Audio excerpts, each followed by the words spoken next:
Okay. Dear colleagues, my name is Daniel Josic.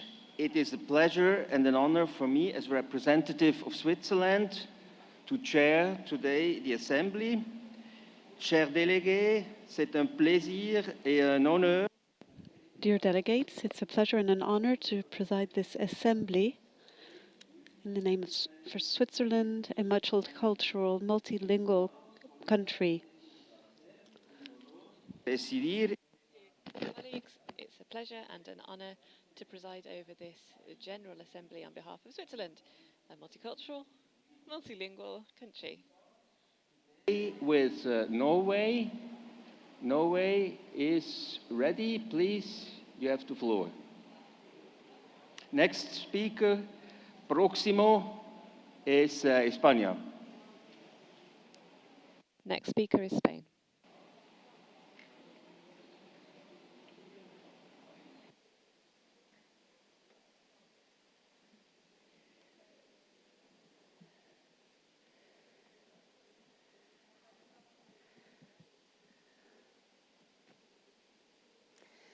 Mr. President, dear parliamentary colleagues from all over the world, it is a great honor for me to meet you and have the opportunity to speak to this audience.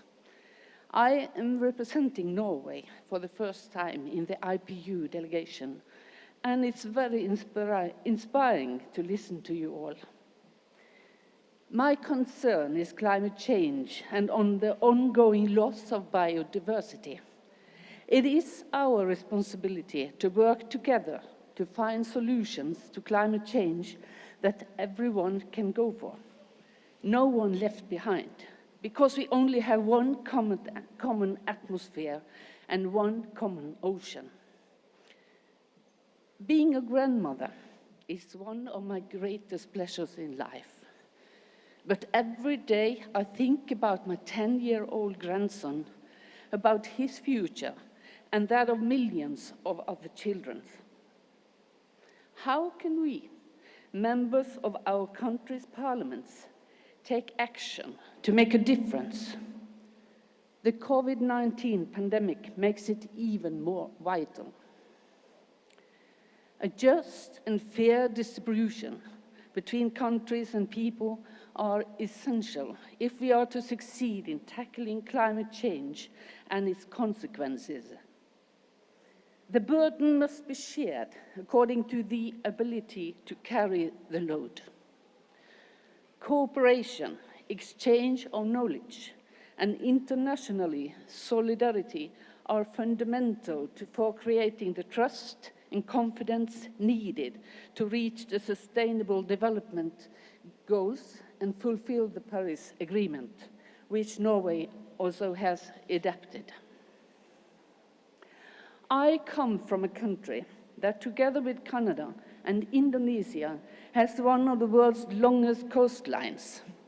Norway has extensive ocean areas, 6 times greater than our land area. So it's not hard to see why we are so concerned about the health of the ocean and its ecosystems. Ecosystems that are indispensable for our survival. Marine photosynthesis supplies 50% of the oxygen in the atmosphere. That is, half the oxygen you breathe comes from marine photosynthesizers, like phytoplankton and seaweed. The ocean also plays a crucial role in carbon storage, as it holds 50 times more carbon dioxide than the atmosphere. A small change in the fluxes to the ocean carbon pool could affect the ocean storage capacity and in turn impact on atmospheric CO2 levels. Therefore, plastic pollution is one of the world's most rapidly growing environmental issues. Over the course of the next 20 years, the increase in plastic waste is forecast to double. Plastic leakage into the sea is expected to triple. and the total volume of plastic in the oceans may increase fourfold. So it is of the utmost importance that we stop the pollution of our oceans now, before it's too late. But let me conclude with some good news. At the 5th UN Environment Assembly in Nairobi in March this year, following 10 days of negotiations, world leaders agreed to work on an internationally, legally binding instrument to end the plastic pollution. The world now agrees to draw up an agreement to promote a circular economy of plastic with additional positive effects on climate, biodiversity, and pollution. A circular economy for plastic will create opportunities for green jobs and sustainable business. Finally, I would like to thank our Indonesian hosts for the excellent cooperation between our two countries, serving on the high-level panel for sustainable ocean economy. Because the health of the ocean is fundamental to our survival on this blue planet. Thank you for your attention. Thank you, Norway. Próximo país es España. The next speaker is Spain, please. Spain, you have the floor.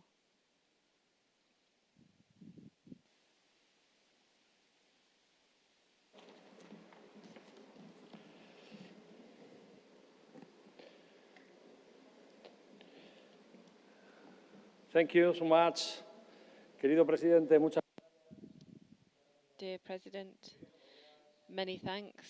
Dear colleagues, for me, it's a real pleasure to speak on behalf of Spain and also to be able to tell you about our commitment to the important topic of climate change.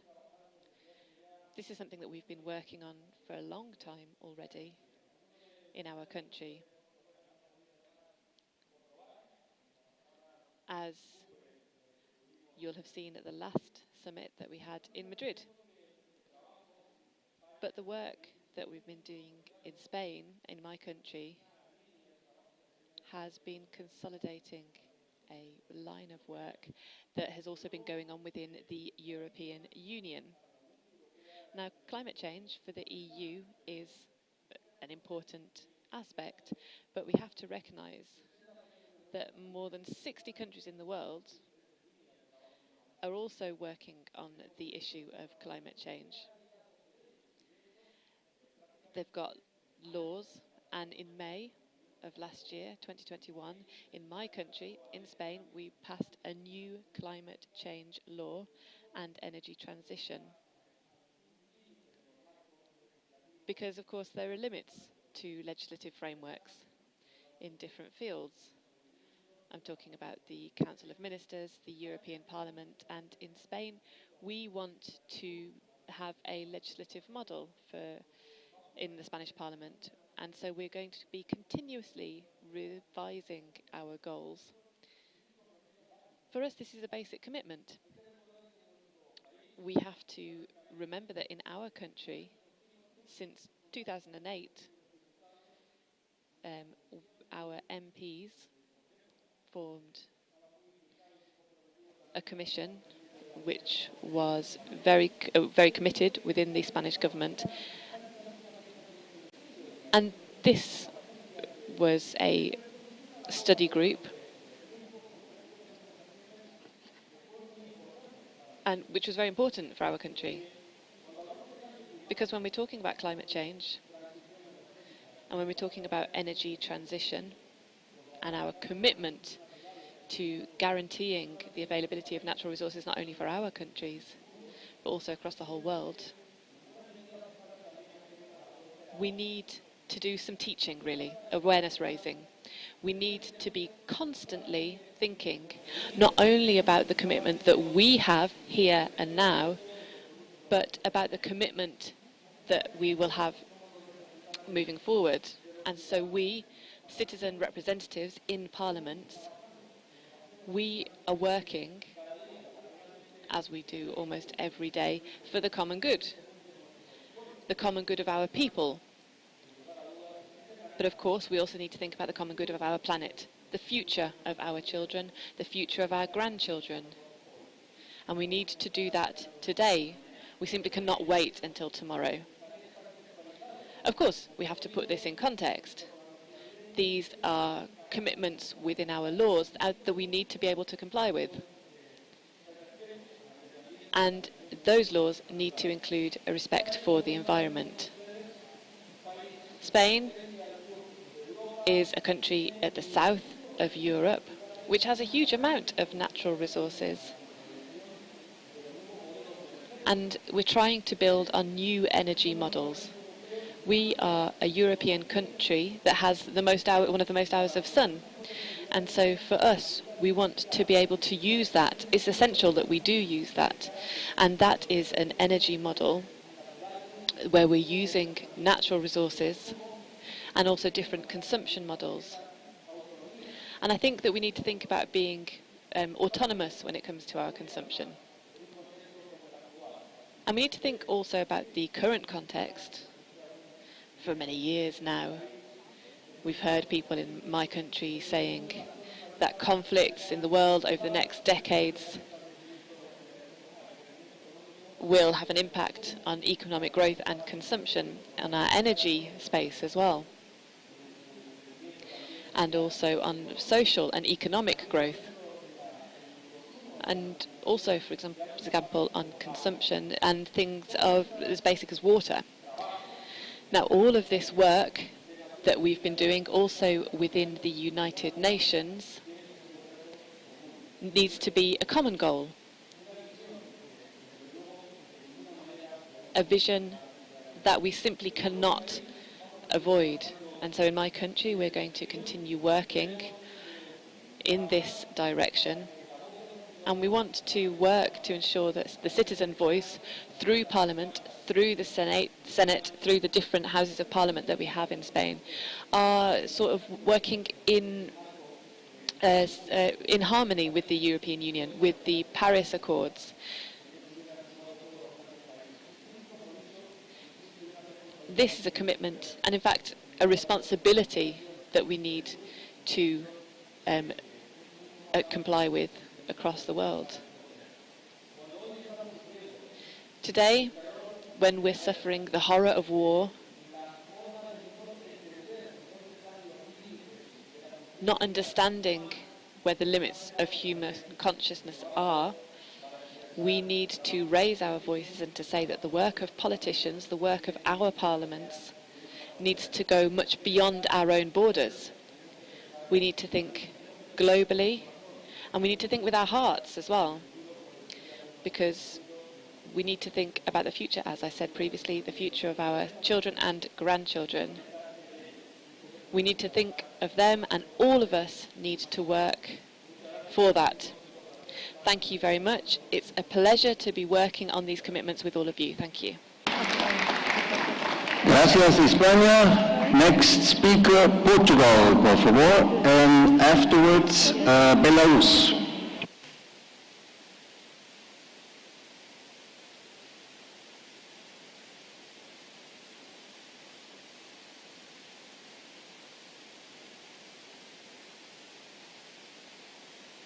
Mr. President, Sr. Presidente da Assembleia, Chairman of the Assembly, dear Chairman of IPU, Eduardo Pacheco, it's a great honor for us to be here today and how you represent our country. Secretary General of IPU, dear colleagues, dear members of Parliament. The alarm bells have been ringing for some time. It's a challenge of great difficulty for humankind. Human action has brought consequences in climate change, and the impact is already being felt, and we know that in the future this will have dramatic consequences. We live in an emergency state in terms of the climate, so we have to promote changes to adapt. We have to change behavior, social changes, economic changes in order to control and limit global warming. Dear colleagues, dear MPs, it's not a subjective issue, it's facts. The reality is so alarming that the Secretary General of the United Nations, Antonio Guterres, described this as a red warning for humankind. Portugal and several other countries who are represented here today are exposed to the impact of climate change. And because of that, in the last 20 years, the Portuguese Parliament and the different Portuguese governments have placed climate action at the top of our agenda, with significant developments in our public policies at this level. So, dear colleagues, dear members of Parliament of all the world, this is a challenge which we can't win alone. Like in everything at IPU, we are stronger together, working together. And like some parliaments inspired us in the past in preparing the recent legislation about climate, we also believe that IPU can and should be a platform of cooperation, support and strengthening parliamentary action with best practices being shared and initiatives between the different countries. This cooperation is essential to achieve collectively the objectives of carbon neutrality. The world is a village. It's our home, it's our safe haven. We are all responsible for taking care of the planet. All of us are responsible for passing on to future generations the same planet that we received. I can tell you that the Portuguese delegation and the Portuguese Parliament, which we represent, are committed to this end. The current panorama foresees irreparable damage in the near future, so we have to strengthen measures to change the course towards carbon neutrality.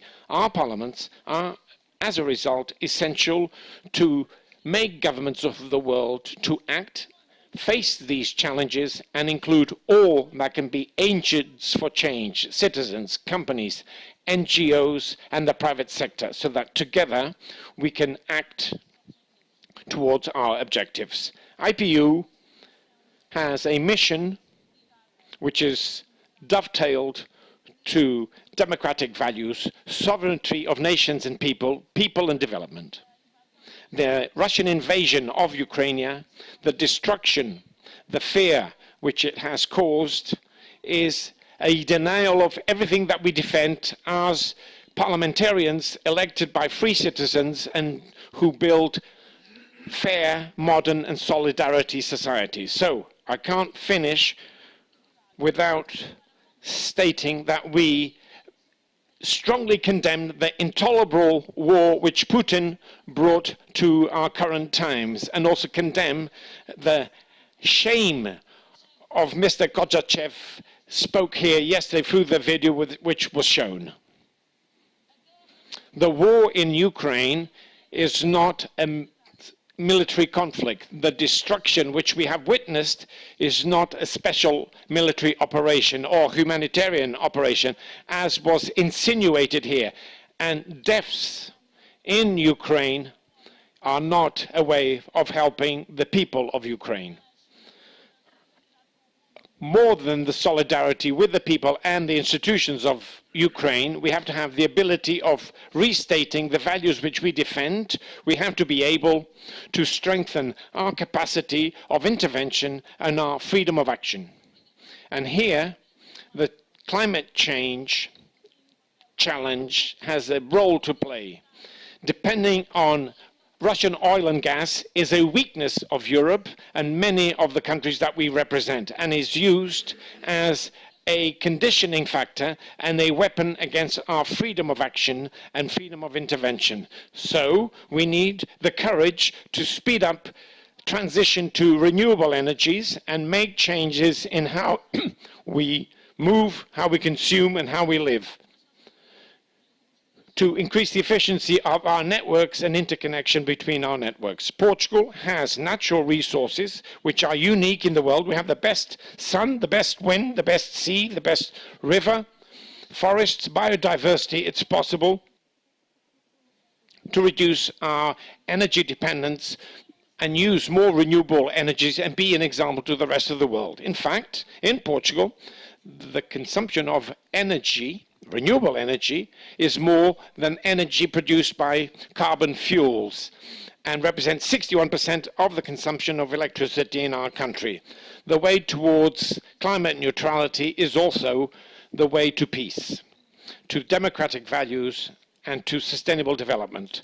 It's the road which prevents large fossil fuel producers can place their political agenda through weapons and by manipulating energy markets. It's the way that we want to build.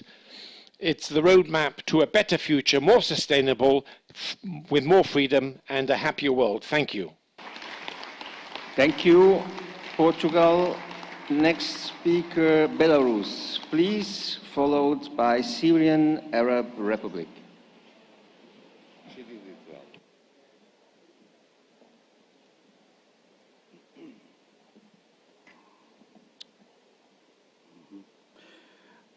Distinguished Mr. Chairman, distinguished delegates, at the outset, I would like to express deep gratitude to Indonesia for excellent organization of the IPU Assembly.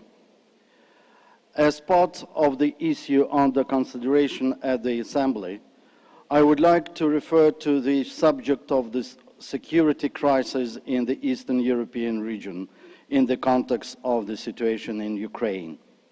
For us, it was a big surprise that one IPU member tried to introduce an emergency issue on Belarus with regard to Ukraine. I would like to underscore that Belarus does not participate in the military operation in Ukraine. We Belarusians, like nobody else, share the pain of suffering people, and we mourn because we learned the sense of solidarity with those who are in trouble. During the Second World War, Belarus lost 3 million people. 3 million people were killed. We consider it as genocide of the Belarusian people. That is why Belarus has always pursued and is pursuing a peaceful foreign policy. Our country is an active participant of international projects and a donor of security in the region. 8 years ago, with the direct participation of the President of Belarus, Alexander Lukashenko, work of the Normandy Contact Group, which is a format for conflict resolution in Ukraine, was organized. The longest meeting of the leaders of Germany, France, Russia, and Ukraine took place in the Palace of Independence in Minsk. In the negotiation, which lasted 17 hours, a set of measures was adopted to implement the Minsk agreements. Thanks to this, then it was possible to stop the bloodshed in the east of Ukraine. And now, the head of the Belarusian state personally initiated contacts between Ukraine and Russia to hold talks in Belarus and to resolve the situation after Russia had launched a special military operation in Ukraine. 3 rounds of negotiations took place in Gomel and in the Brest region. The Belarusian side provided all the conditions for conduct of negotiations, from security issues to transport logistics, and it was not really very easy to do. The organization of negotiations between Ukraine and Russia corresponds to the unifying and peaceful initiatives that the Republic of Belarus has been promoting lately. The President of Belarus put forward a proposal on the need to launch the Global Dialogue on Security Helsinki II. In order to promote this proposal, a number of high-level events were held in Minsk in 2018-2019 under the auspices of the UN and OSCE. The initiative is a possible way to ease geopolitical tensions and establish more constructive international relations. In the context of countering terrorism in cyberspace, the head of our state came up with an offer to form a belt of digital good neighborliness by signing agreements on international information security.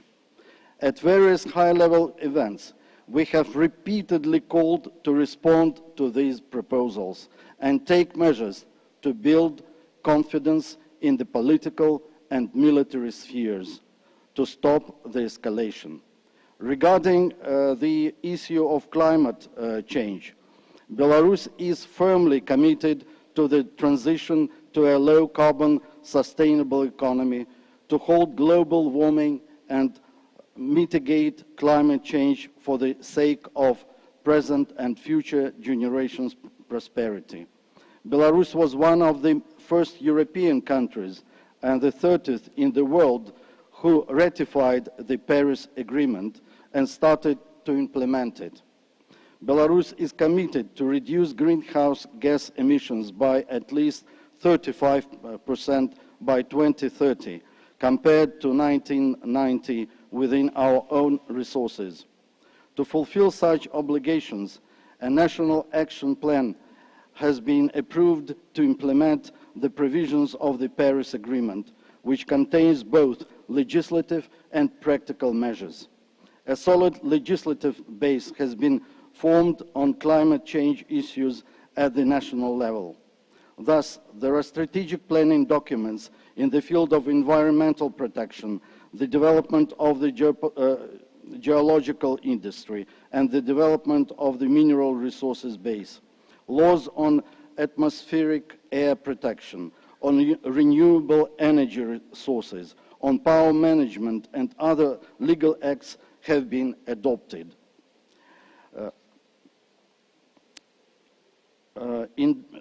In Belarus, renewable energy and electric transport are being developed.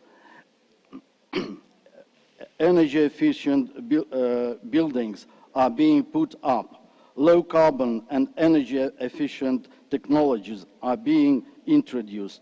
Also, great attention is paid to preservation of natural wealth like forests, swamps, and lakes. Belarusian parliamentarians support strengthening cooperation with international and regional organizations, foreign countries, private and public sectors, scientific and educational institutions at all levels in all areas of climate change response, and are ready to share their best practices in this area. Thank you so much. Thank you, Belarus. The floor is now for Syrian Arab Republic, et l'Algérie se prépare, s'il vous plaît.